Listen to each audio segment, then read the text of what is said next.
చిన్నప్పుడు జ్యోతిష్యం చెప్పుకుంటే నాది మేషరాశి అని చెప్పి జ్యోతిష్యుడు చెప్పిండు. సరే అని చెప్పి ప్రతిరోజు ప్రతి వారం కొత్త సంవత్సరాన్ని ఉగాది వచ్చినప్పుడల్లా నా రాశి ఫలాలు ఎలా ఉండే పంచాంగం ప్రతి ఒక్కటి చెక్ చేసేది నేను. ప్రతి సంవత్సరం అనుకునేది సరే ఈసారైనా మంచిగా ఉంటుంది, ప్రతిసారి అలానే ఉండేది. కానీ ఒక మేషరాశి తప్ప మిగతా రాశులు అన్నీ బాగుండేవి.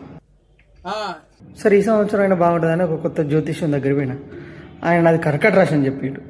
ఓహో అంటే ఇన్ని రోజులు నేను మేషరాశి చూసుకొని కొంచెం అనుకున్నా, అంటే సో బెటరే, సో ఇప్పుడు కర్కట రాశి కాబట్టి ఇప్పుడు కొత్త సంవత్సరంలో ఇంకా కొంచెం నాది బెటర్గా ఉంటుంది కావచ్చు అని చెప్పి కొత్త పంచాంగం రాగానే ఒకసారి చెక్ చేసుకున్నా. అందులో నా పాత నేను ఇన్ని రోజులు అనుకున్న బ్రహ్మపడిన మేషరాశి ఏమో అల్టిమేట్గా ఉంది, సూపర్ ఉంది.